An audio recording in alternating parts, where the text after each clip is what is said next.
যে ডিসেম্বরে কেউ একজন দেশে আসার পরিকল্পনা করছে। আমরা ফাঁসির দড়ি রেডি করে অপেক্ষা করছি। আপনি ডিসেম্বরে আসুন, আর যখনই আসুন ফাঁসির দড়িতে তাকে ঝুলতেই হবে।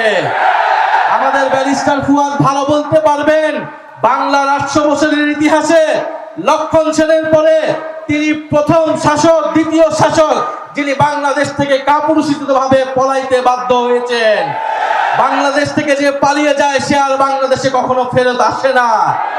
পাকিস্তানিরাও এর থেকে সম্মানজনকভাবে বিদায় নিয়েছিল, ইংরেজরাও এর থেকে সম্মানজনকভাবে বিদায় নিয়েছিল এই দেশের মাটি থেকে।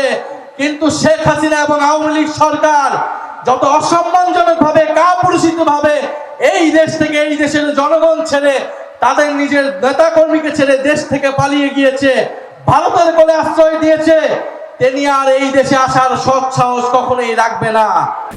আমাদের উঠে দাঁড়াতে হবে। স্পিড, সকল অন্যায়ের বিরুদ্ধে রুখে দাঁড়ানোর এনার্জি পার্টনার। ফলে শেখ হাসিনা আসবে কি আসবে না এটা দিল্লির সাথে ঢাকাকে নির্ধারণ করতে হবে। দিল্লিকে স্ট্রং ভাবে মেসেজ দিতে হবে এই সরকারের। শেখ হাসিনা সেখানে বসে দেশকে অস্থিতিশীলতা করছে, এদেশের ফ্যাসিস্ট মিডিয়ার দোসরেরা সেই সকল তথ্য প্রচার করছে।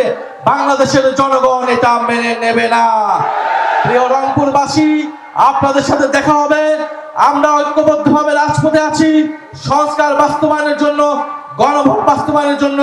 ইনশাল্লাহ অচিরেই আপনাদের জন্য আন্দোলনের ডাক আসবে এবং সেই ডাকে আমরা সফল হব ইনশাল্লাহ।